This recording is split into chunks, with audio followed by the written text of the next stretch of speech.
Internet! I love that opening. I wanted a dramatic intro, and it went a little longer than Jake was prepared for. He took a sip, and I looked over. The whiplash I literally experienced. I felt the wind of Jake, and I hope that was caught on camera. Internet, hello, you lovelies. I love our introduction so much, I wanted to give it more of a pause. Hope you were doing well. I am Coy Jondro. He is the great Jake Lloyd Bacon. Together, we are Coy Cast. I bring the Coy, he brings the cast. We bring the conversation about all things pop culture. We're talking movies, we're talking TV, we're talking comics, we're talking news, but mainly, especially with this episode, we're talking you lovelies guide the conversation with our hotline calls. And Jake, I was wondering, what's the number for the hotline call? I don't know. Because I feel like I saw a number in the intro that was perhaps not the phone number. You're in charge of the phone numbers. I'm vaguely aware that for 5 years this month, you're in charge. I've been giving the phone number, and roughly 3 of those 5 years, I've gotten guff for periodically getting it wrong. But I don't know if I've ever written it on the official stream incorrectly, because 818-794-0722 rings a bell. Perhaps a 6 was seen. Yes. Hello to everybody joining us live. I'm here by myself. My name is Jake Lloyd Bacon. Love to see it. We've got a loaded chat here, and I just noticed that Darth Vadad, a Coycast regular, wrote, "Oh, I think it's written 646 on the screen."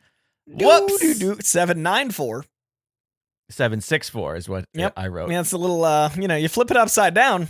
Well, if there's anything we've learned today, that even the greatest gods are infallible. That's true. Let's talk about Superman. Even the man wonder himself sometimes makes a mistake. Sometimes, here or there. Rarely.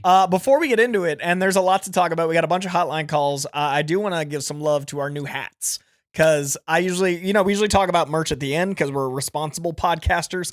But this is so cool. I don't know if you guys can see this. Yeah, lean in. Give him a taste. Give him a taste. Oh, yeah. Oh. Yeah, Thing of beauty. It's stitched so well. Do you not have a pop filter on your microphone? I should. Listen. Guys, first day. I swear. Well, at least it would all fall apart. Right. It would all fall apart. That's why you're the cast. All right, I'm going to get you a pop filter. I'm just me. It wasn't out here. It was next to my beautiful. Oh, it needs to be. I see, and everything needs to be handed to you. Have we met me? I thought it was punch a gift horse. Clearly, I can't be on my own. Otherwise, I'd just be talking in the closet. You're the cast. We are going to dive into not only your hotline calls, but I was talking to Jake on the way over. I realized the impact of the sheer volume of Spider-Man and Superman stuff with this new Spider-Man show. This is maybe the most we've had in multimedia of the two biggest heroes simultaneously. There's something to be said that there's so much that I'm just not seeing any of it. The fact that I still haven't checked out. Is it called Lois and Clark? No. What's the Superman and Lois? Superman and Lois. CW Yeah, show? sorry. Yep. Like that. I hear it's great. Everybody's like, this is probably the best Superman we've actually truly gotten on film up until that point. Tyler Hoechlin. And I'm just like, there's so much. The new Superman animated. Yeah, the Jack Quaid show. Yeah, it's a golden age of nerdom. Yeah. That I don't think kids today are going to appreciate at all whatsoever. I think it might get to the point where the kids will think it's for olds. Because it's so much that I'm really afraid, not of the bubble bursting, not of oversaturation in the traditional sense. I'm just wondering, with how gleeful our generation is, do kids get to have it separate of us? Because My Adventures of Superman is a great example of like a show that's for all ages. I hope as many kids both appreciate that it's good, but also watch it on their own accord. Right. Like, because it's exceptional. And the new Spider-Man show is what I wanted to talk about as well. Like, we've got a Spider-Man show. We've got a great Ultimate Spider-Man comic. We've got a Spider-Man 4 looming. We've got Tom Holland coming back and other stuff. We have The Amazing Spider-Man is actually good again. That's just Spider-Man. And then that was really loaded. I mean, I got The Amazing Spider-Man is actually good again. Years. Yeah. There was a writer on it that hated Mary Jane so much that it you could feel it in the pages. And it's really hard when to me, the women in superheroes' lives are as important as the secret identities. So when someone doesn't write them also, well, that was super sexist. The women and superheroes. You're implying that only heroes are men. that all superheroes are men. You and know what I do like when like Green Arrow's kind of like a side bitch. Like I like when he's like, you know what I mean? Like to Black Canary and you're like, oh, take care of her, Ollie. I do like that. That's fair. I felt that same way about Daredevil and the She-Hulk TV show. Everybody hated it. When he just bamfed in, everybody hated it. And I was like, listen, get some, get it. Tatiana. But I do think it's interesting that the two big heroes right now, like I kind of like that Batman is having a moment to breathe. His comics are still amazing. There's still plenty of Batman. Absolute Batman's on its 6th printing of its first issue. Also, like Batman and the Bat family, out of all DC properties in the page, are usually everywhere. But it's also just like there's 40 of them. Like there's so many going at once. I mean, at one point, I think when we started, I remember we were talking about DC's comics and how the DCU was affecting, or how the MCU was affecting what was being made on Marvel comic stands. Yes. But that DC didn't really reflect that. And for like every non-Bat book, there were 2 Bat books, like meaning that there were twice as many Bat books than every other property, period. And there still are more Bat books, but it doesn't feel as DC is Batman, comma, other heroes. Right. It feels like DC has Batman as their main. Right. But it's really kind of great to have Batman himself kind of waiting to have his surge, and it feels like it's going to be part of DC. You know, but it's so crazy that you say that, because they're still literally in the middle of a franchise. Yeah, exactly. But it's not everything. It's 100%. And that feels more appropriate. It's not like we should have less Batman. I think it should just be balanced. I think we should have less Batman. I think the answer is more everything. But that's what you're struggling with. Way too much fucking Batman I want in more. the past. I can't wait for Pattinson and the James Gunn universe Batman as separate entities, because I don't think I'm really excited about the latter. I think I realized that like I'm in the Z-axis here. I didn't realize how dark the wall was, making this like a 3D experience. But I think it's interesting to have the Pattinson Batman get to be grounded and gritty, and then have the very comic-y take that's going to feel probably closer to Schumacher and Adam West than it does to Nolan. Right. And that, I think, is going to show people the range of having different takes on the characters. Sure. And we need that too. Which we have gotten in animation. Right. But I think that certain fandoms need to understand that these characters are archetypal, and there isn't just one take on them. Right. So I'm excited at the deluge. Yeah, Darth Vadad in chat also says Soups is even on Harley Quinn. Yeah. Like, so there's so many different versions of this stuff happening that it's kind of, it's kind of a what they say, a spoil of riches. Oh, it's crazy. Where it's like, it's all, I'll just say it's too much. I don't have time for everything. It's my literal job. Like, Yeah. I can't imagine if I didn't do this professionally, having time for any of it. I still haven't finished the Netflix Daredevil. Wow. And season 4 effectively. So much shit. And I get it. Like, people like look at my letterbox. I'm like, Jake, you watched like 5 movies this week. Why don't you do it's because I got to watch 5 different stories instead of just one really long one. Where are you in Daredevil? It's been so long that I do not remember. I'd have to wait. If I pull up, it's season 4 starts been brought up March 4th. But also I'm such completionist that I'm like, I also haven't seen Defenders or Iron Fist. But a month from tomorrow, or Cage Jake. 2. It doesn't matter. I'm not going to watch it live.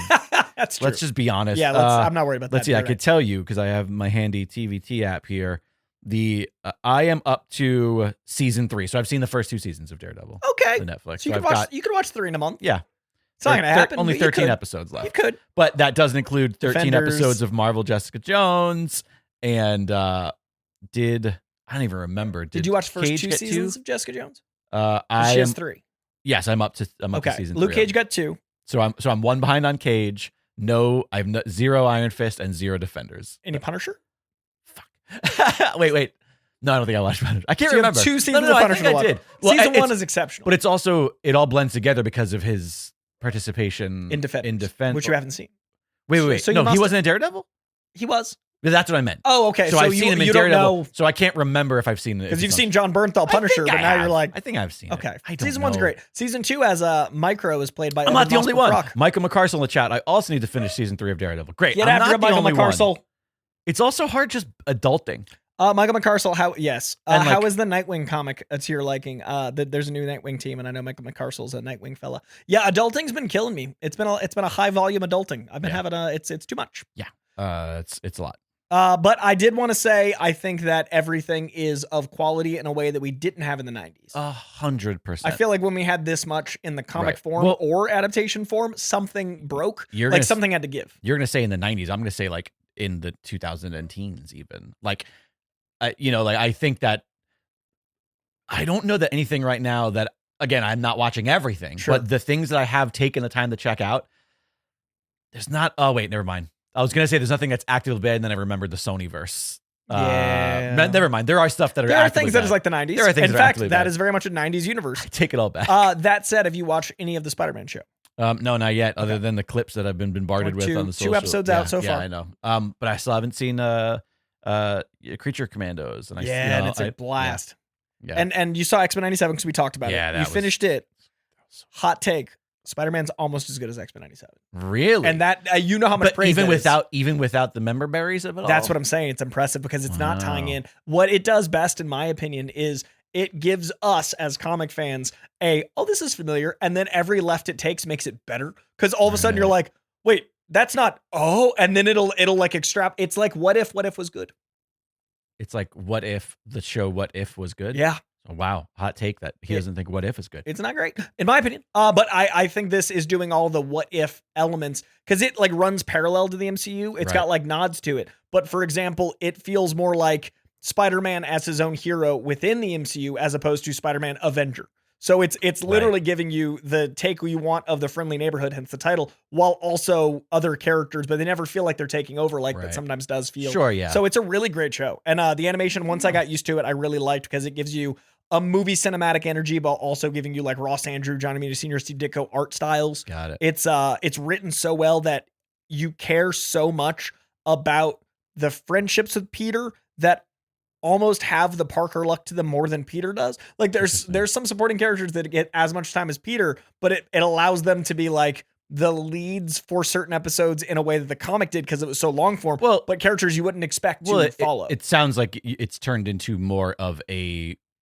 serial television show where you don't just focus on the one and it's about the neighborhood. You build literally all the little stories, and there might be episodes that are completely this person's story where this person isn't. It's like any other kind of sitcom drama or network TV yeah show. Exactly. It feels like that, but with characters. This Is Us or Parenthood or The Friends. Bear or Friends. Yeah, sure. Even something like Friends, where it's like, well, this is a real Phoebe episode. Yeah. And Lonnie Lincoln's like a lead, and I was like, I would never expect that's Tombstone in the comics. I'd never expect Lonnie Lincoln to be like that kind of. Right. And they're doing really fun stuff where he's like filling in some of the storylines you'd expect to be Harry, some you'd expect to be Genki from Miles. Right. So I don't know, it's really special. Interesting. Really, really digging it. And do they have free reign over the properties, the IPs, or do you think because I'm not know? It's a Marvel Studios. So they project. changed it from being called Freshman Year, and it was originally going to be a Spider-Man show featuring Tom Holland Spider-Man before the events of. Okay. Now it's, and someone just asked about this, isn't it MCU before Civil War? It has those elements, but then it veers. Got it. So it has those characters, but they're affected in different ways by the events of the show. So I think they have free reign to use everyone, but they never have to worry about continuity because it very intentionally goes another way. Right. But it also makes me wonder, like, you've seen probably Norman Osborn's in the show. Coleman Domingo plays him. It makes me wonder, like, if MCU canon, that means Norman's somewhere out there and it's Coleman Domingo. Like, it's kind of a cool, like, what's outside the window that we haven't met because of the choices. Or are they unrelated? And exactly. Because they could do either. Well, they also just have this. Now I'm flipping from saying how great everything is to being like, fuck this. But they just have the like, it's multiverse. They just have that permanently. 100%. Unrelated. But I feel like this is doing it well enough that I like that it isn't beholden to anything. Right. And a multiverse should feel like it has freedom, which is why I didn't connect to What If as much, because all of the decisions always felt so small. And then there was this giant subplot that it never felt like they focused on. Like, the Uatu stuff was fascinating, but it was like, we're going to have one thing be big, and then everything else going to be like, what if Spider-Man had a sub instead of a hamburger? Right. Why are we watching this? Right. And then there's this crazy cosmic story. It's like, do I care about the hamburger story? So this feels like it's it like, actually... bitch, I saw Ashton in the Butterfly Effect. I don't need this. Yeah, I'm good. I understand your concept, 3 seasons of a show. So highly recommend it. I hadn't really talked about it a lot, and I wanted to get some love out there for it, and also My Adventures of Superman. We have dope animated shows of these big heroes while their live action stuff's coming out, while their comics are some of the best they've ever been. Yeah, like I said, it's a spoiler riches for sure if you're a nerd right now. Yeah. But right on. I want to talk a little bit about something that you are probably exhausted about. Superman discourse? Yes. Oh, good. I don't even need to say it. What am I exhausted about first? That is the thing. It actually got me back on Twitter. I'm so angry. We haven't really. I mean, you were gone. You were traveling. This has been. I should say, welcome back, everybody. This is our longest gap in the history of Koicast. Yeah. We had a really big gap. We pretty much weren't really around for the month. Right after we launched our the live version of it. But the world's both literally and figuratively on fire, and it's been a fucking nightmare. Oh yeah, we haven't been here since the fires. It's been a nightmare. Yeah, this might be the worst my mental health has ever been. 100%, and it's been really tough here just to exist in fucking Trump's second America, and like I'm off of Twitter, and I trying to do the best I can to limit all Meta products. Did you delete your account or did you just No, I'm just going to try to. Well, the problem is that because I have so many businesses tied to those profiles. That's why I was asking. And like, it's just like you. Like the businesses are where money comes from. Right. That's why I was because I need to get off. I run. I don't know if people know this about me, but I run a headshot business here in Los Angeles.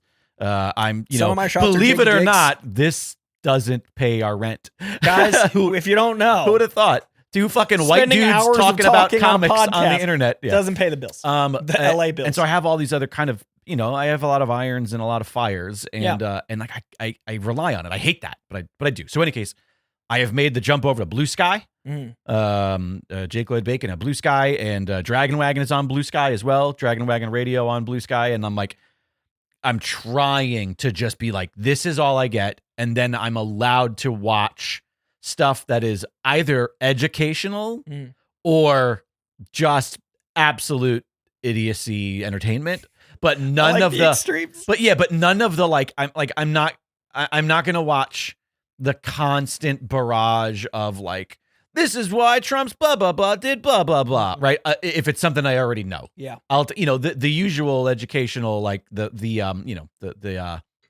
Adam Conovers, that's the educational. Some side, more like news. I love that channel with Cody and Katie. John Oliver. Those sorts of things. Fine. Jon Stewart for me as well. Yeah, same. But Daily Show counts. So, anyways, with all of that said, I have avoided pop culture, social media forever. I mean, like yeah. I've never. I didn't know if that was added to. I've never engaged really in it, and when I do, I always go, never mind. But I do follow James Gunn everywhere, even on Blue Sky, wherever he is, I follow him. And I've never wanted to just eject from popular culture conversation more than the footage of Superman. When I tell you, like, there's been a lot of dumb people saying a lot of dumb shit for the better part of the internet in our space.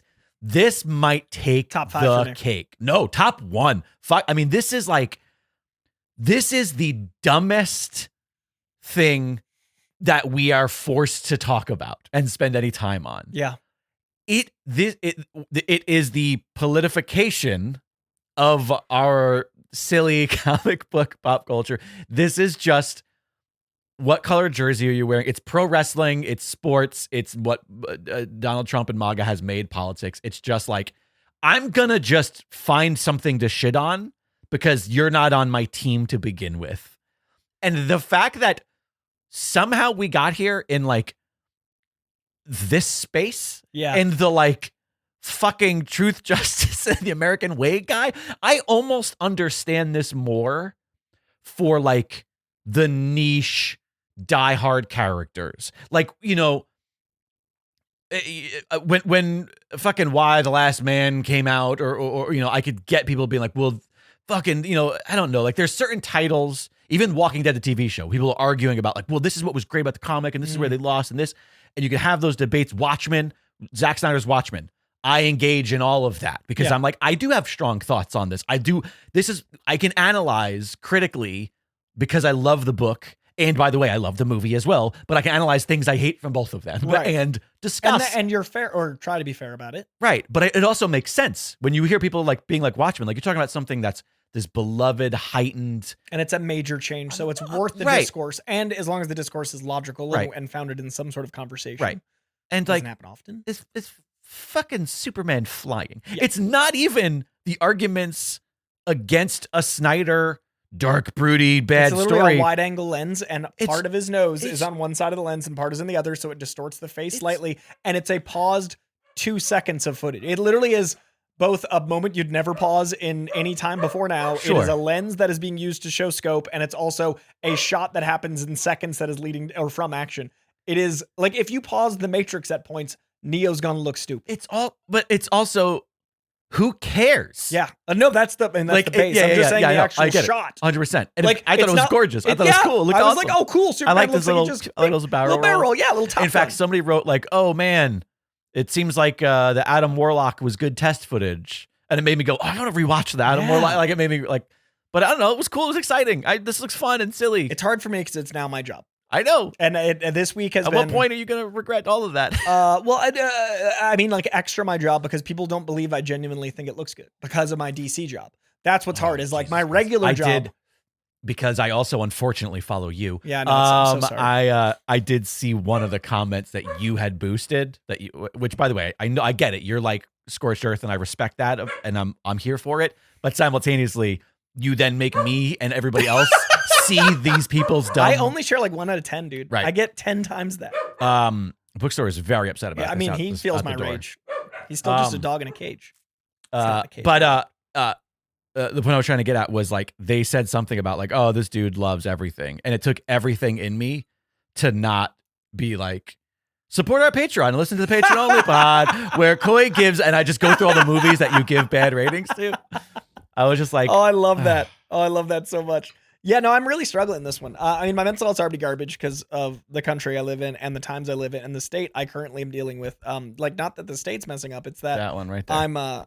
You're struggling. That right there. Oh, thank you. Do you see how difficult? But it's down. Oh, I see. But it is that the state I'm in is having, physical maladies while the country I'm in is having mental maladies. And so all of that combined with something that is as innocuous as Superman and that's affecting both my jobs. Right.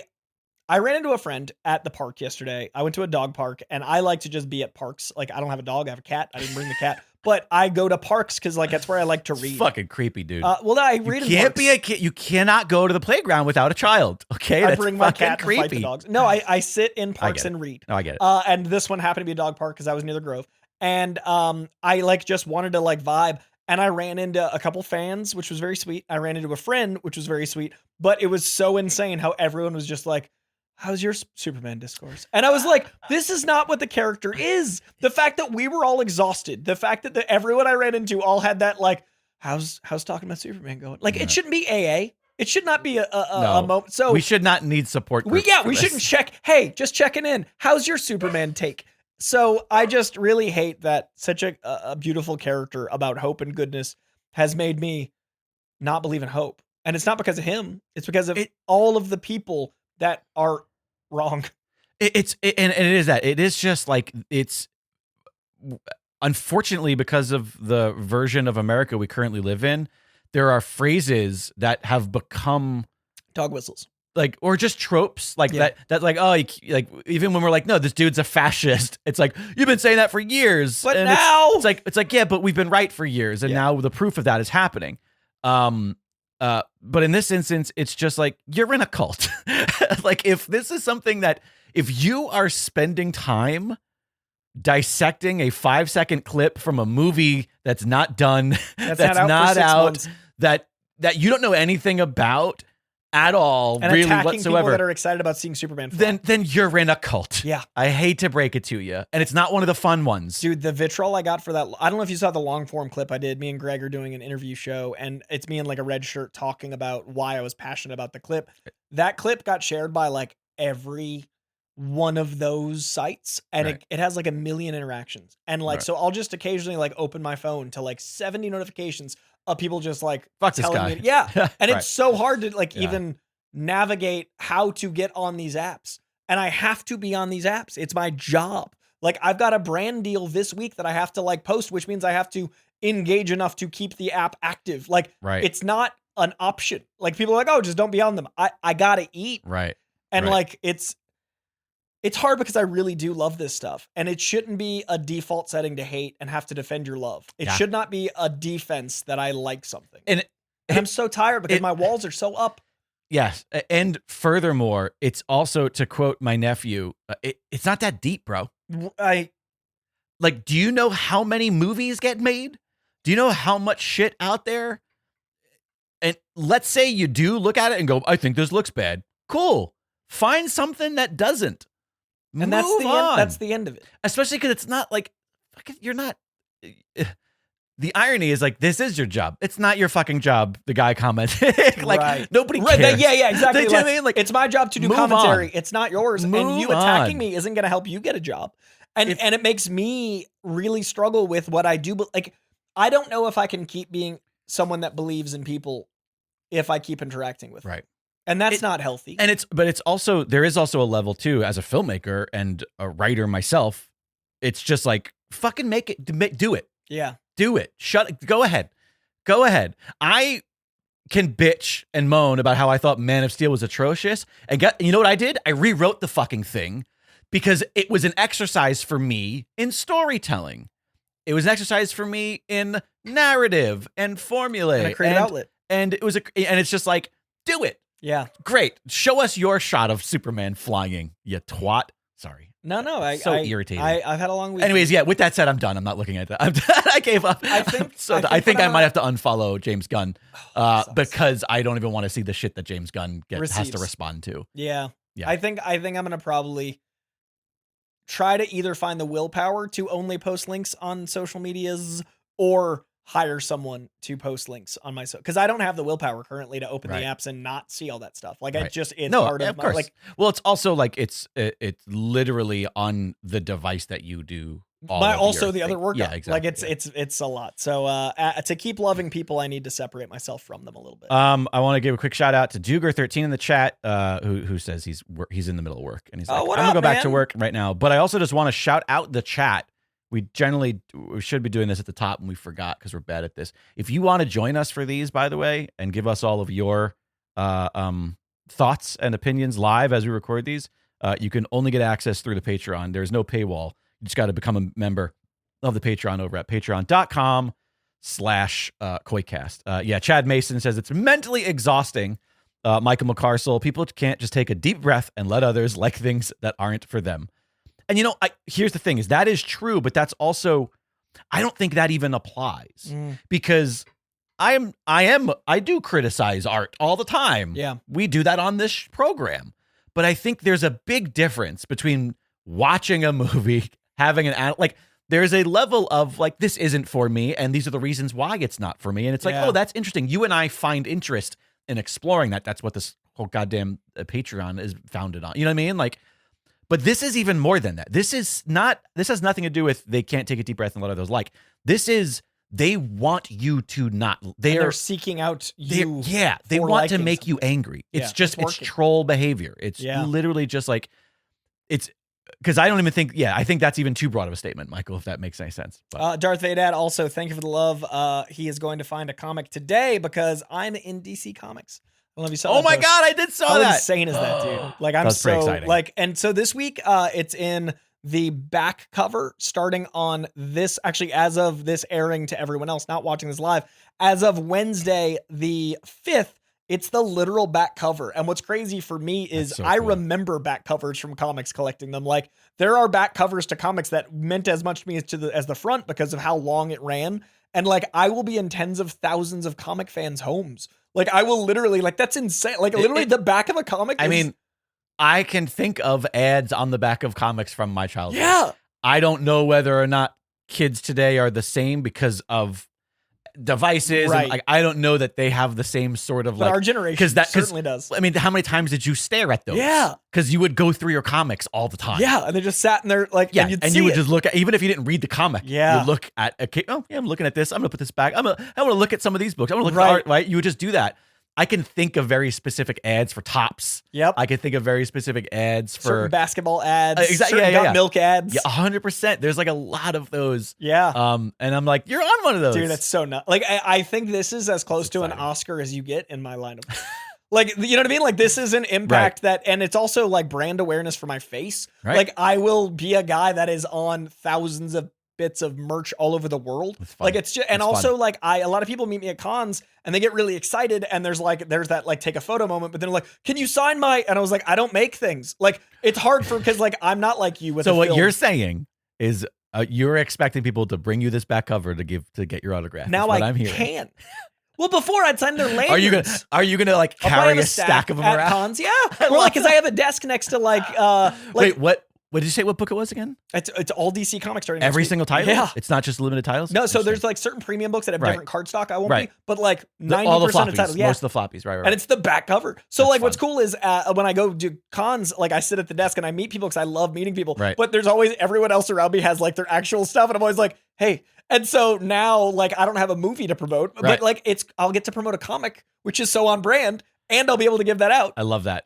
Gilbert Short says, I can still remember Combo Man. Yeah, we talked all about Combo Man on this show. You are officially Coimbo Man. Dude, Coimbo Man lives on in DC. It's probably like next to Hall H hosting the first comic in the history of Comic-Con, like the biggest honor. Doug in the chat, I probably only ate combos because of comics. Yes. So I appreciate all the love, and Darth Vadad, thank you for wanting to go pick that up. This week, the inside back cover of Green Lantern 19 and Lex Luthor, a Superman story, and then starting next week, I think like 80 to 90% of DC Comics, which is just insane. Fucking awesome. Well, we have a whole crap ton of hotline calls. Do you want to take a couple of those? Let's let the co-host steer the ship. Speaking of nerds arguing, let's take this call from Callum. Hopefully the live streamers can hear this. Hi guys, what's up? It's Callum from the UK. Just wanted to say thank you for the podcast again. It's ace, especially considering like my long, boring commute to work. It's really good. Stick the podcast on, and I'm there before you know it's ace. Really, just awesome. So thank you for the work that goes into it as well. Yeah, kind of a random question, I guess. I've seen it online. It kind of spawned some sort of interesting debates and conversations. And I ask it here because I feel like the Koicast community is more than mature enough to like discuss it without it descending into the MCU is better than the DCU or whatever, blah, blah, blah, blah. So the question is, which film needs the win more, in your guys' personal opinion? James Gunn's Superman or the Fantastic Four film? If only one of them can be successful, if you had to pick just one to be successful, either James Gunn's Superman or the Fantastic Four, which would you pick? Which ramifications are higher? What does it mean if James Gunn's Superman is a 10 out of 10 film? What does it mean if the Fantastic Four is a 10 out of 10 for the future of both franchises? Yeah, I've seen some really interesting threads, but I don't want to, alter your opinions either way. So, yeah, what's both of your guys' thought? Yeah, thanks again. See you guys. Callum. I've thought about this so much. That's hilarious. I love that this call is literally where my mind goes, because they're released 2 weeks apart, and they're released at the peak of the year for movies. So this is them both knowing the import of this moment. They also, Superman wrapped filming before Fantastic Four started filming. Right. And they're out 2 weeks apart. That's a lot of post-production on Fantastic Four very quickly. That's insane. It's also hopefully... It's not a good sign, to be honest with you. You know what I think it's a sign of? How much was shot even without actors. I feel like Marvel makes their movies so in advance that they plug in stuff. I see what you're saying. So the movie was like not filming, but sure was being worked. Yeah. But like the fact that Superman was wrapped 9 months ago, 9 months before release, gives me so much faith in it. That said, I think as far as your question of which needs the win more, DC. I think it's starting a universe is even though Marvel's 50-50, they're batting 500, not their usual 800. I do think that there is still more faith in the brand. Whereas DC, we don't know what the brand is. Now, that said, we do have the Penguin, Creature Commandos. The nerds know that the DC universe is going well, but I think the day-to-day person, Superman is the launch of it for this 90% of people. Feels different, yes. Yeah, so I would say Superman not only has the weight of DCU on it, not only has the weight of superhero fatigue on it, it has the weight of Warner Brothers as a studio. Right. Because I think Dune is doing very well. I think obviously Barbie did well, but they want to be an IP company. And right now, they're not having the Harry Potter go well because of J.K. Rowling's comments. Yep. They're not having what the brand was when the DC Universe launched. I think James Gunn can shoulder that weight because of the directors he's hiring and the writers he's hiring. They're all very different. I think the strength of DC is that they're not trying to be Marvel. I think the trouble with Marvel is that they're trying to rediscover the magic of Marvel. And that's tricky while you're like, okay, we've got to make these people happy, but also these new people happy, but also like, I think Fantastic Four has a very tall mountain to climb, but there is still a comfortable brand awareness. So I think Superman's a little harder. I think when the question posed like more important for each franchise, meaning like where they're currently at, I do think it's a no-brainer that Superman is the winner. I will say this, and by the way, I want them both to be fucking perfect. Same. But in his thing where it's like if one's not so bad, what would it mean? We have an amazing Superman movie. We don't have even like a good Fantastic Four movie. Sure. So there's kind of like, we've never gotten a good Fantastic Four movie. Yeah. And so there is a little part of me that goes like, yeah, I still kind of want to see what that is. Yeah. I get that. But simultaneously, like, I would rather the Snyder boys all go fuck off more than I want a better Fantastic Four. I don't even know who would have to fuck off with FF. I know. My despise for the Snyder not bros. An antagonist. No. That's what's interesting about FF. True. It's coming out without a villain to fight. Right. Yeah, I mean, I really want, like, I want Superman to win Oscars. just to be the biggest, but most also, bombastic. They don't mean anything because Joker won Oscars and that movie was hot garbage. But yeah, I don't know. I think that like it's kind of obvious that it's like, well, there's a foundation to be built here. Yeah. I've always talked about how the DCU could never have succeeded, in my opinion, because Superman, or what was it called? Man of Steel was, bubblegum. It wasn't a concrete foundation. You can't build a skyscraper on something that is structurally unsound, as that movie was, in my opinion, which is why MCU was so successful, because even their misses, and when I say misses, I don't think there's ever, at least up until Endgame, I don't think there's a bad movie. I think there were some ones that I was like, this one didn't work. Yeah, they tripped quite a few times. But they didn't fall. And the reason why, I think, is because even those trips still built on the foundation of those first few Phase 1 movies. Their second step was a trip. Incredible Hulk. Yeah, but I don't know that it was, though. Yeah, and I also don't think it was. I don't think it's a bad movie. No, I'm just saying it wasn't a great movie. When we look back on it, one of the best Frankenstein movies we had in a while. But it seems like, but I'm saying even their second step. Sure. Bit of a trip, but they recovered beautifully, and that movie still has impact. Yes. Because it's still good. Yeah. But I definitely think Superman will be good, but I also think it has to be good. I totally agree. Yeah. Like, I'm not worried about it. And not at all. That's what's crazy. No movie, I don't think, has had the weight on its shoulders maybe since movies. Right. Because we've never lived in this era of franchises. We've never lived with the shared universe things. We've never had Warner Brothers going and selling assets for tax write-offs. So like, no movie, maybe ever, has had the weight on it Superman does. And I'm still like, chill. Yeah. I'm not worried about it. Well, because it's James Gunn and he fucking gets it. Yeah. And he's also going to make a movie for everyone. Yeah. He's not going to, I mean, like, one could argue like, oh, he did Peacemaker and that's really violent and blah, blah, blah. It's like, yeah, but he's not going to do that with Superman. Like, this movie is going to make so much money. Yeah.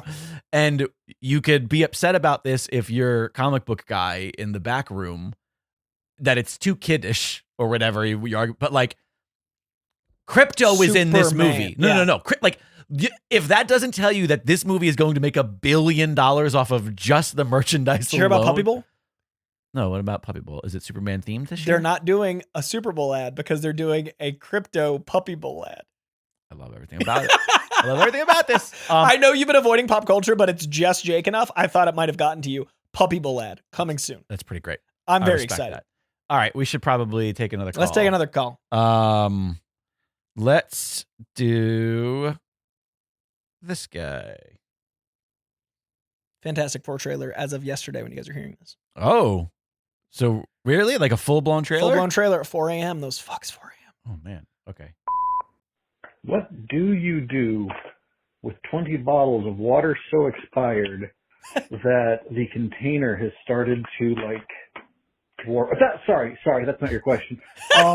No, hi everybody. It is Masked Llama of the Legendary Fighting Federation, and I am here with questions. Yes, a good question. I was thinking how, like, a lot of the classic comic book supervillains are from Golden and Silver Age. They'll be like, oh, who's your favorite Batman's gallery? Oh, I love me some Catwoman or some Joker. Supervillains, Superman villains, love me some Lex Luthor. Spider-Man, love me that Green Goblin. These are characters that have been around forever, longer than us. I was wondering, what are some of your favorite comic book villains that are newer? What exactly newer entails? I'll leave up to you all to decide. But yeah, what are some of your favorite newer villains that just don't get the love that a lot of the old classics do? Anyway, hope you all are having a great day. I'll talk to you later. Bye. Masked Llama, newer villains. This is tough for me because when it comes to the big two capes, right? I have a massive gap in the floppies, the new stuff that came out from pretty much maybe 99 to 2000 and early teens, late aughts maybe. There's a massive gap, and so there are some characters I'm familiar with, but I'm like, were they around when I was young, or did I just not know them? Right. And so I don't even know necessarily what is new? What characters are new. This is a tough one for me. I don't think I'm enough of a comic historian to really pull from anything. Joker has a new girlfriend named Punchline, which is a fun character. Okay. And that is a take on Harley Quinn where she's not mature enough and she actually likes the Stockholm Syndrome, and I think that's fun. Okay. There's a character named Failsafe that came out a couple years ago where Batman is basically how Batman comes up with contingencies for every member of the Justice League? Of course, yes. He comes up with a contingency for himself and he stores away another personality in his mind. Yeah, I remember that. And it gets in a robot. So that's a really cool, I think, take on that level of insanity. I personally am a pretty big fan of Hush, which is 20 years old now, but also that's new. Hush is 20 years. I guess that counts. But I love this question because you do think of the core villains and they're all 60s and 70s. They're mostly Venom's obviously 90s, but there's mostly that era and earlier. I know, and I feel like any characters that were created after that, if they are great and fantastic, I just don't know who they are because I didn't read them, or if they're not they weren't adapted into a movie or a cartoon or something or a video game that was kind of forced upon me. Right? How did they get to be relevant? Mr. Negative is very popular. Mr. Negative, that's a good one. That's a good one. I think he was written kind of loosely at first, and he's developed him over time. I gotta be honest with you. I think the way that they handled him in the video game was maybe the best version. I always feel he's always been there next to as far as Mr. Negative. I've always read him and been like, oh, I like him with this gallery or at the table with Kingpin or whatever, but not they gave him his own. It's not his own. Yeah. That's a few that come to mind that leap to mind. I'd love to see in the live chat.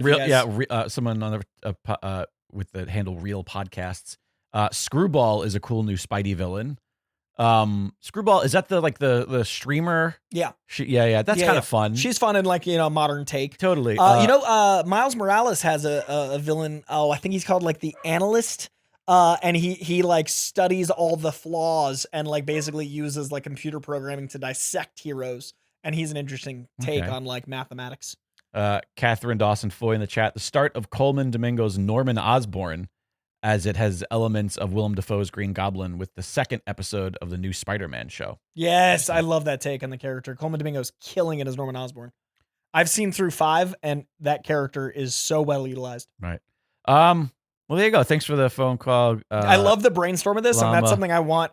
Discord, please jump in. Tell me some of your favorite villains since the year 2000. Let's keep it to the last quarter century. I'd love to hear the villains you love since 2000. Let's go to someone who's joining us in the chat so they can listen to themselves ask us a question because that's what we do here. We're interactive.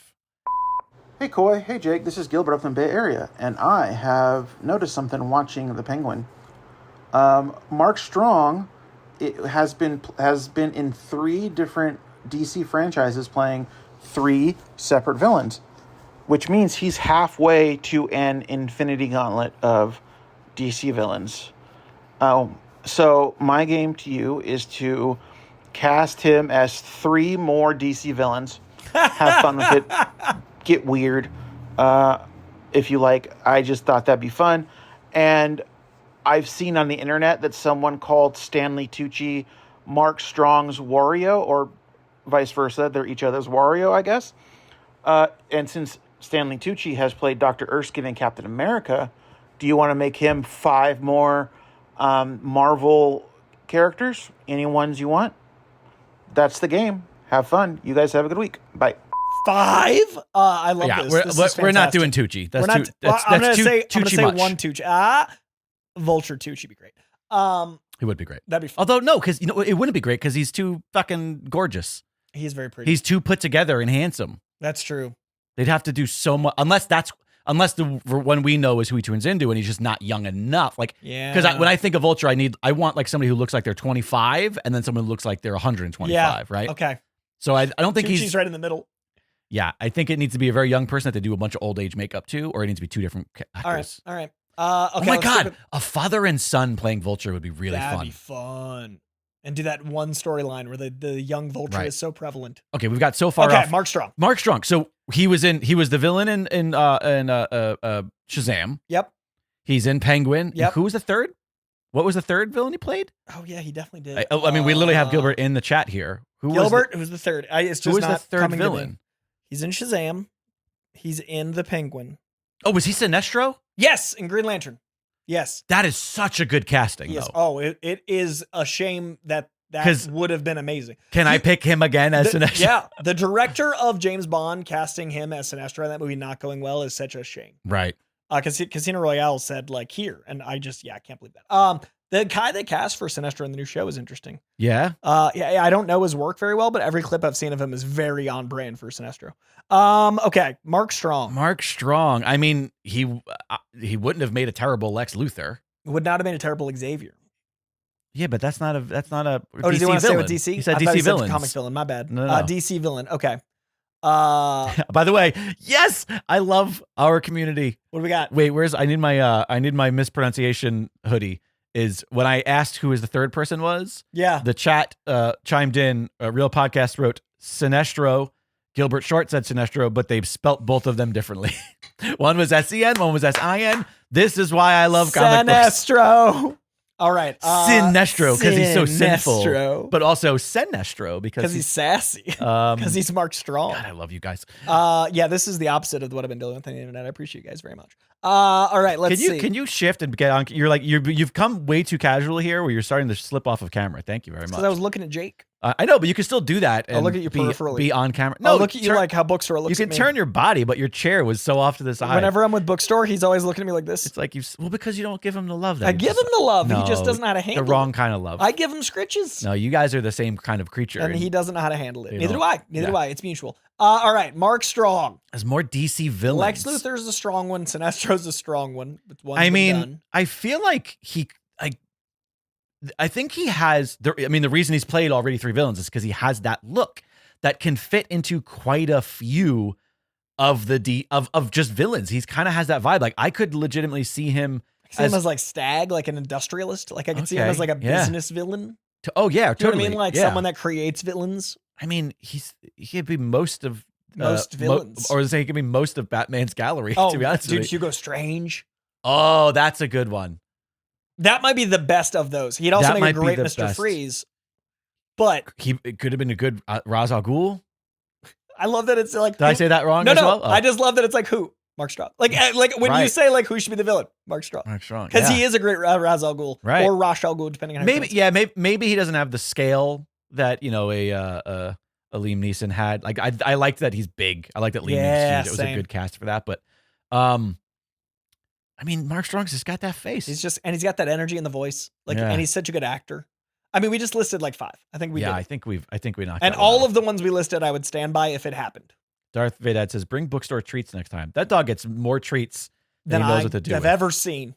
It's just energy. There's just these dogs. It's just an energy issue. I come here tired, and I still have more energy than Bookstore can handle with his energy. This is not untrue. It's just we're a lot at each other. All right, let's do another hotline call from someone else who's in the chat, I believe, joining us. Great chat today. Let's see what Darth Vadad has to say on the hotline.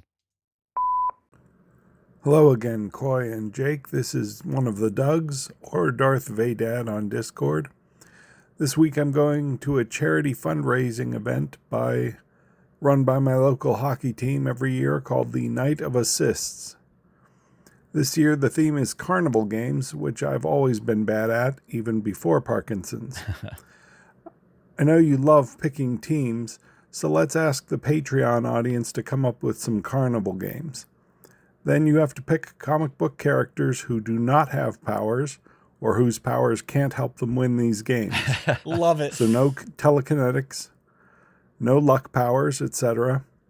Who are you going to count on to win at ring toss or what have you, and bring home all those giant stuffed animals? Thanks. Alrighty, I like the idea of a superhero carnival. Yeah. I mean, I think we did a superhero arcade not that long ago. This is sort of adjacent to that. And I love that I immediately think of Shazam because I love that carnival setting for the third act.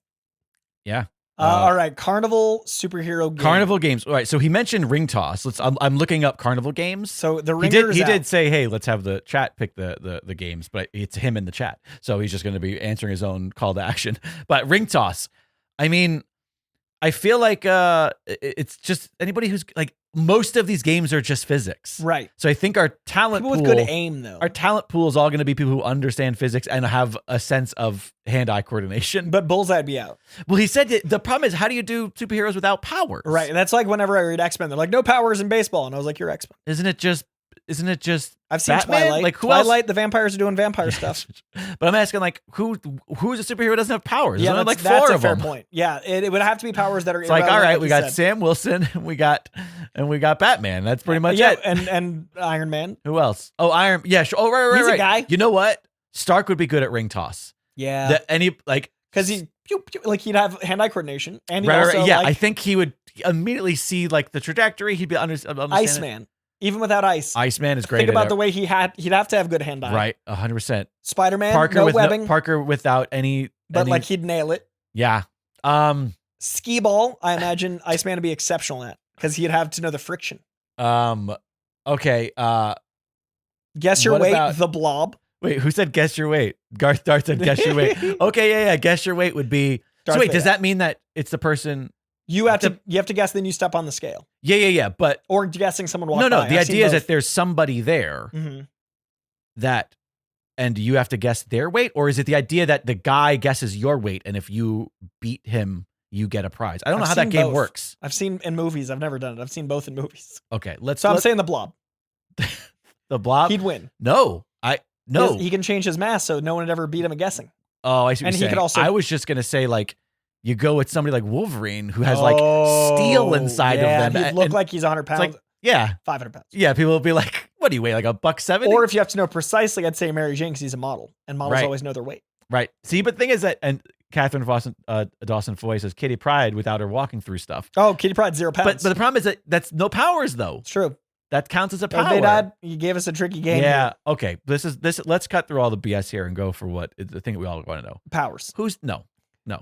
Who's in the dunking booth? Who's in the dunk tank? Who's sitting on the chair? Who's sitting on it? Throwing fucking quips. Deadpool. Like Deadpool's great. Yeah. But also. You want to get Deadpool in that water real quick. Okay. No one's more irritated than Deadpool. Literally the amount of scorn that man can get you to have towards him. Kind of a superpower. Deadpool is a pretty good one. Because also, but the thing is he mean-spirited? Because I kind of want that person to be a little mean-spirited. Shocker. Shocker's such a shit talker. And like, wait a minute, you'll kill him if he's wearing his gear. That's true. He's going to die in the water. Powers. I saw the best fan casting I wish I'd thought of the other day. It was just, it was no caption. It was just 2 pictures. It was Shocker. Right. Bill Burr. And I can't escape thinking about it. Pretty funny. And like now I hear his voice. Total sidebar, did you see the Howie Mandel Oh my episode? God, that piece of shit. Howie Mandel. It was amazing. What piece of shit? It was the best fucking but podcast. Howie Mandel's a piece of shit. No, he's not. It's amazing. It's hilarious. Bill Burr did not want that. They're all in on the bit. Okay? I hope so. It was amazing. I hope it's a bit because I felt for Bill Burr. Anyone watch the latest Bill Burr episode of Howie Mandel Does Stuff? I could not like, and they look so much alike. It's so fun. It's insane. Okay, so anyways, who?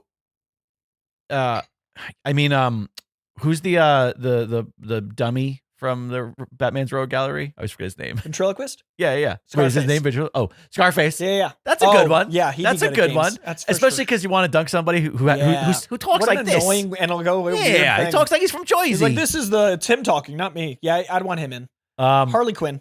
Let's see. At times, Harley Quinn. Yeah. Oh, they're clarifying other things. I think Harley Quinn's a good one. And a dunk take. She'd be great at all carnival games. I feel like her the hammer, fucking Harley Quinn. Harley Quinn would win. Like, yeah, at the and test that's of not strength. a superpower. The test of strength. She's so good at the hammer. She literally has a carnival hammer. Colossus. Colossus for what? That's like Russian strength. Yeah. Oh, that's just. Then we're just talking about people who are. Yeah, that's a lot of superheroes. That's true. Though. A lot of superheroes are just. They're just fucking yoked. Yeah, that's true. But he's got the finesse of the painter. I'm still hung up on the dunk take because while I love Deadpool, I think it's too obvious an answer. I think we could. I think deeper. Shocker. I think Scarface. I think Harley Quinn. Who's just like a real pain in the ass. Flash Thompson. Flash Thompson right? is a great one. He would do it, especially the one. Young Flash Thompson, who's like he's just a bully. Yeah, Flash Thompson. Flash Thompson is the absolute pinnacle because that is the one. You know, so here's the thing about Deadpool. Deadpool's going to be quippy, but you're not going to get the joke all the time, right? Because he'll be talking about a fourth too smart. Flash, he's too smart for that. Flash is just going to be like, "Hey, piece of shit, nice shirt," and he's going to see that you were unsure about your shirt choice that morning. 100%. He knows where to hit exact flaws, so you need to hit him into the tank. Absolutely. Flash Thompson. Flash Thompson is fantastic. I think that's the winning game. Okay, let's see what other. Wait, let's do a couple more of these games. This is fun. And we should start wrapping this up. You know, there's like the duck pond where you just have to pick up a duck. And it has to have like a dot on the bottom of it, right? You pick up a duck randomly and it has to have. Oh, I forget that game, but yes. Well, that's a game of like luck and skill. I mean, isn't it all luck? Is it any skill? No, that's fair. But that's all carnival games. I think it's just anybody. Think your skill. Yeah, I think it's just literally anybody. And that game's anybody. Yeah, because I really think it's just a matter of like, you just pick up a duck. Yeah. Storm, because I like using X-Men. also, it's fun to imagine her being like, this blasted duck, and she's like slowly trying to create the current to see if like flip it up slightly. She buy the goddess every time she picks up the wrong one. What other? Some of these are just like this is just like a backyard game. Some of the things I'm finding. There's a balloon dart game. Balloon dart. Oh, yeah. Again, it's sort of. What's the guy with the bones that come out? Marrow. Yeah. The Morlock Marrow.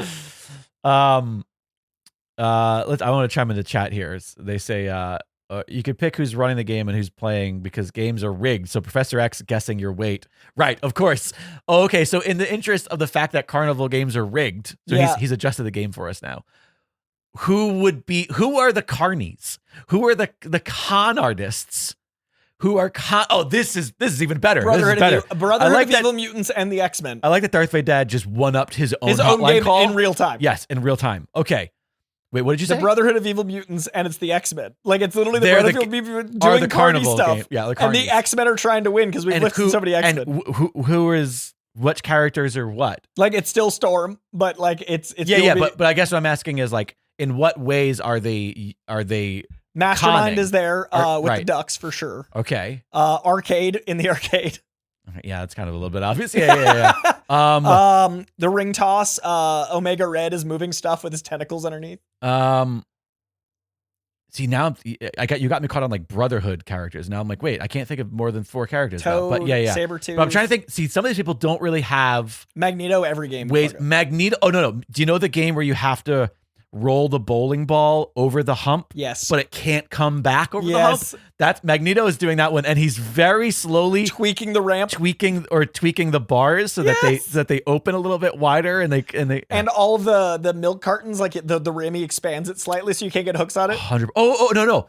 The when you have to get the milk cartons down by throwing a ball, and the milk cartons are just made of metal. Yeah. They just don't move at all. There are people like you literally have like. Listen, we talk about X-Men baseball all the time. You have like people who can throw a ball like hundreds of miles. Doesn't matter. Got Colossus whipping that ball and it still just hits the cans and they don't move. And he's like, what is this? The same with the hammer drop, like as he's holding the bing and the metal doesn't slide up. Guys, Brotherhood. Yeah, fantastic. And Joker has to be in there somewhere. He literally lives at abandoned carnivals. He's also someone that'd be in the dunk tank, but it would be filled with like acid and it would spill out on the people playing. All right, these are really fun. Okay, we're gonna take one more hotline call. All right, let's do it. This one is a little long, but it's worth the listen, and it's a beloved member of our KoiCast community. So please, just give him some time.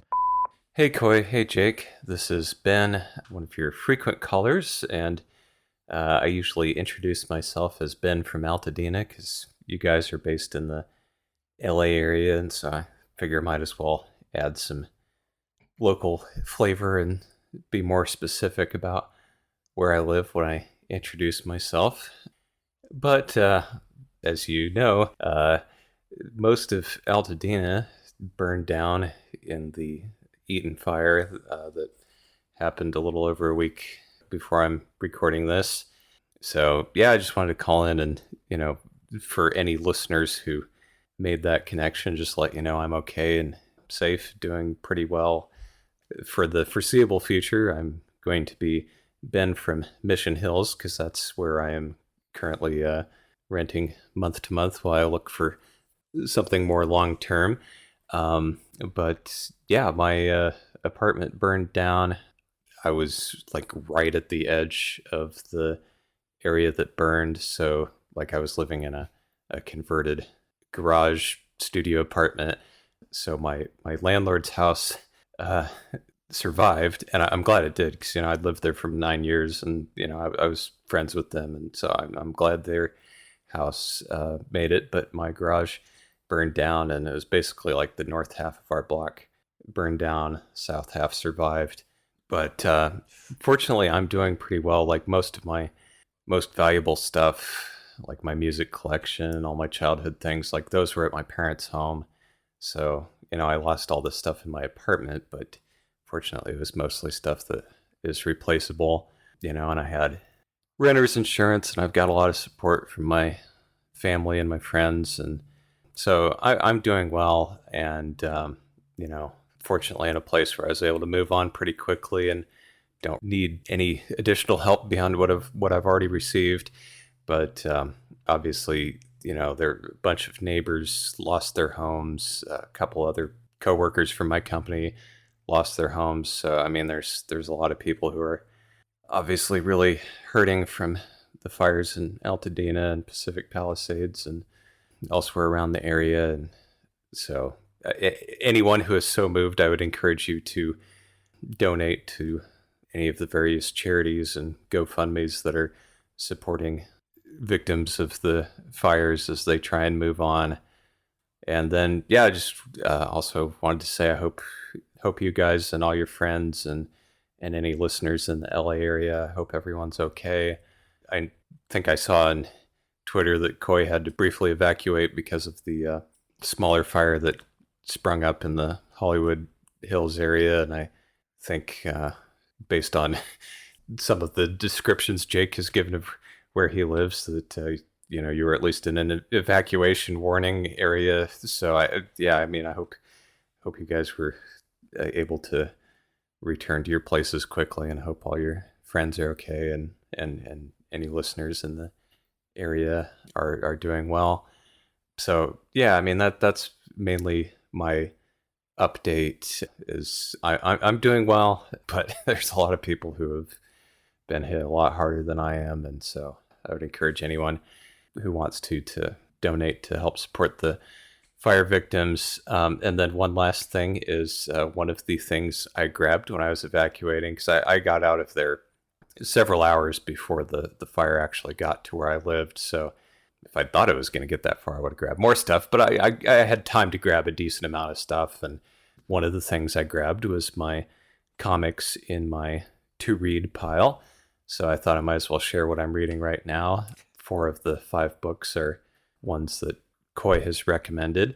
So the books I currently am reading in my new apartment are Witch Hat Atelier Volume 11, Ryan North's Fantastic Four Volume 4, which that has been a particularly fun one to read over the last year or so.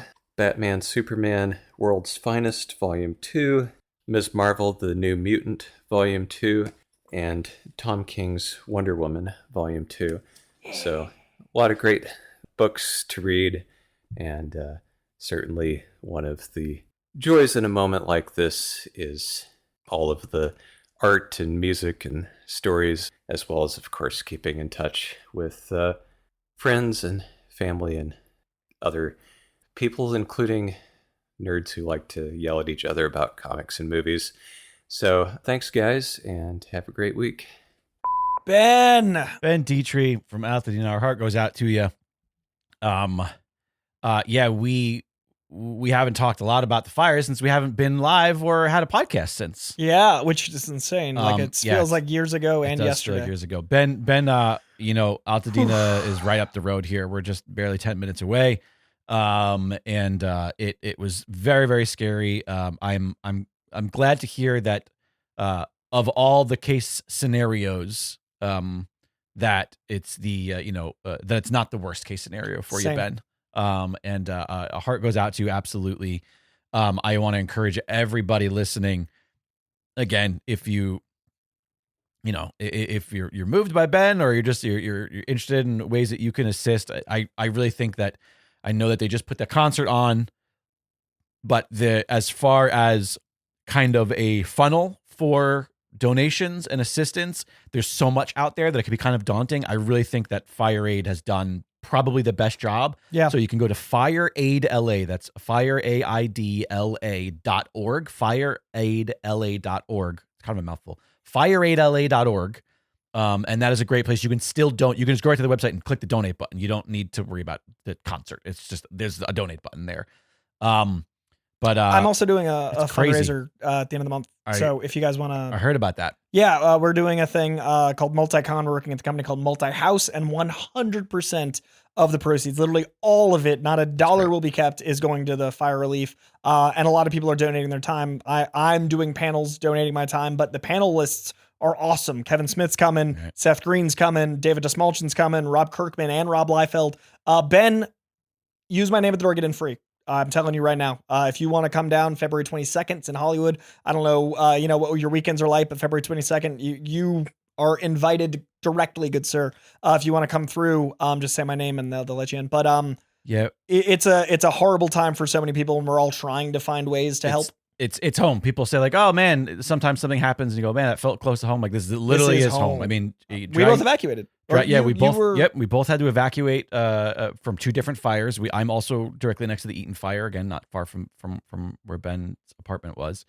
You were mid-city essentially. I was the Sunset. Wait, what was the name of that one? Sunset Fire. Sunset Fire, was right. Literally, I could see the glow of it, which was so scary because I was like, oh.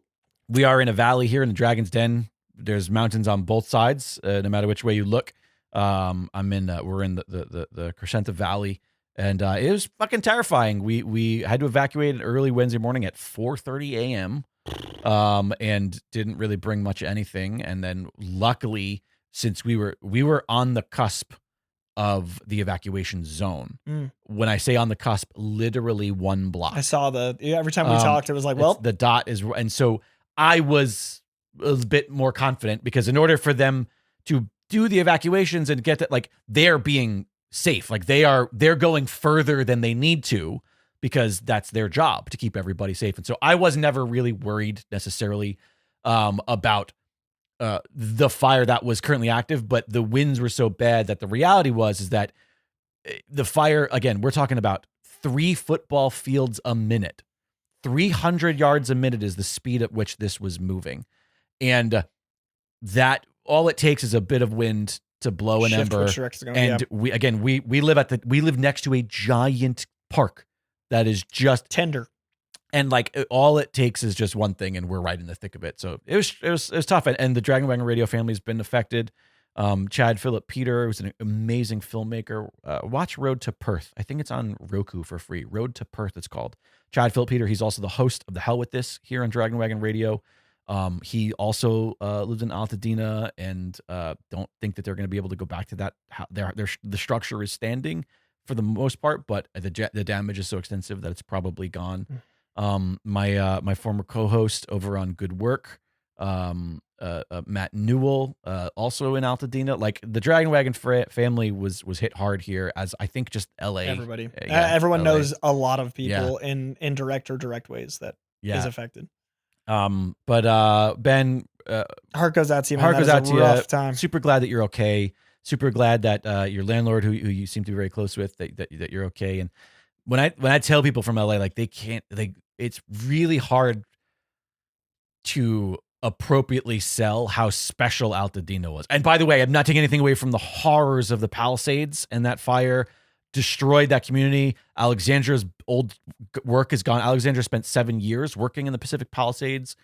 She has a lot of friends and family there. Clients of hers are there. Like she worked at a structure that is dust at this point. And she, and that community was also incredible, but I don't know of it. It's fair to say, so I can speak to my experiences. Altadena, it's where Alexandra and I were hoping to buy a house.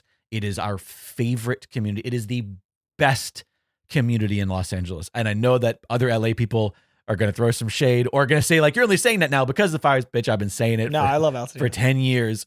The second I stepped foot in Altadena for the first time for a job, I just fell in love. Altadena is the Portland of LA. Like it's a fucking weird little tight-knit community where people actually know their neighbors more so than other neighborhoods in LA.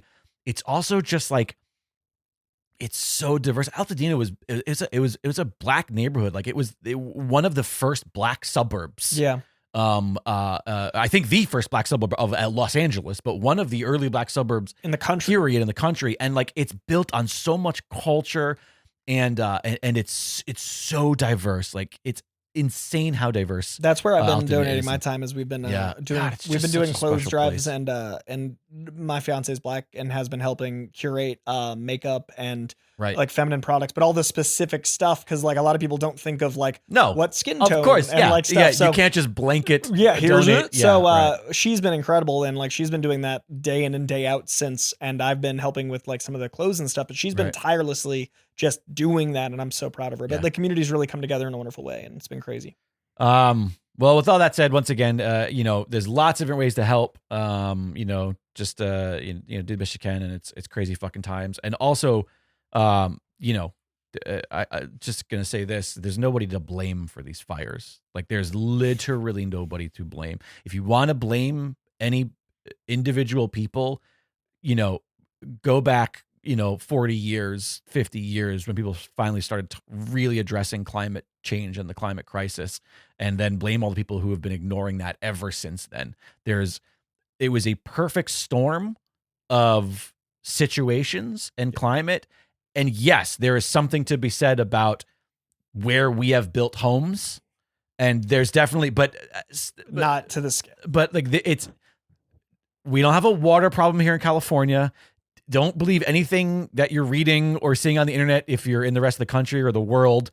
We have plenty of water here in California. The problem is the infrastructure that carries that water. There is no valve that anybody can physically turn on that somehow brings water from the ocean that we are next to, but a little bit salt water further north. Like none of that is a problem. The salt water that would kill the planet, right? Like would kill all the soil forever. The problem is the wind. Yeah. The problem is the wind. The speed of the It's fires. as simple as wind, record drought, less than 0.02 inches for like the entire season. Like it's just, it sucked, and it continues to suck. We're limping through this year, but we're getting there, folks. Anyways, there we go. Ben, all the love to you. Everyone affected, anyone listening. How do they call the hotline? What's that number again? I believe that phone number is 818. Wait, let me write this down. 794 0722. 818-794-0722. You guys are the co-hosts of the show. Call in. As you heard in this episode, you guys guide the conversation, a lot of it. I appreciate that very, very much. Please, if you guys aren't already, Patreon is how we make the ability to make the time to do this show, and we have lots and lots of stuff. I know a lot of people with Patreons. I don't know any Patreon that's run as well as Jake runs ours. Not only is each and every one of the patron-only episodes curated to a T, we review movies and TV, and Jake has gone back and made sure every single episode, and there are hundreds, has each and everything we review easily searchable. And we got shirts, we got mugs, we got sweatshirts, we got hats.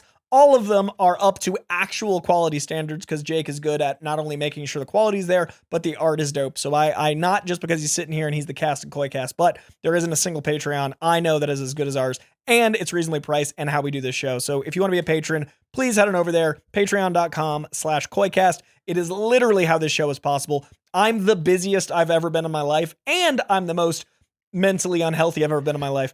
It is hard to make time for anything, and I was looking forward to today, and the Patreon makes it possible to keep doing so. Please consider getting on over there. We, in fact, have to crown our gift horse, which is the highest tier, and that person gets to pick some art we discuss, as well as get some swag, and it's time to crown February. Who we got? It is time to select our February unpunchable gift horse of the month. Like Coy said, all eligible patrons for the gift horse giveaway get entered to our Wheel of Names here. They're not a sponsor. And we spin it just like this, and we find out who the February unpunchable gift horse of the month is. He's joining us in the chat. It's Gilbert Short. Gilbert Short, congrats on your victory. It was close. It was right on the border of Gilbert and Darth, right on the edge there. Congrats, Gilbert, and thanks to each and every one of you for your continued support of this program. We would not, could not, should not do it without you. Let me see here. Gilbert Short, last time Gilbert Short was a gift horse was June of 24, and I think this is maybe his fourth. I think he's won like one every year, maybe two in the beginning, but it just goes to show you there's no limit to how many times you can be the gift horse, as long as you remain active with your Patreon gift horse status, you're there. Yep. And we appreciate, like we said, each and every one of you. There's all sorts of tiers, all sorts of stuff. Every sweatshirt helps, every hat helps, every shirt helps, every patron in the gift horse tier helps. So please check it out on over there. And yeah, we'll be here in a couple days with our newest episode of the Patron Only Pod that is back to weekly after that little hiatus for me to finally take a late Christmas and also the evacuation. So January was crazy, but we're back to weekly on the Patron Only Pod. Please check it out. That is going to do it for this episode of Koicast. Thank you for being here. Thank you for listening. And thank you, as always, to Comic Books for existing. We'll see you soon. If you're enjoying this podcast or any podcasts on the Dragon Wagon Radio Network, be sure to check out the Dragon Wagon shop. You can tout your podcast pride while supporting your favorite indie podcast network. Make sure to check it often for new items and limited time designs. So shop now at dragonwagonshop.com. Get your dragon swag on. It's Dragon Wagon.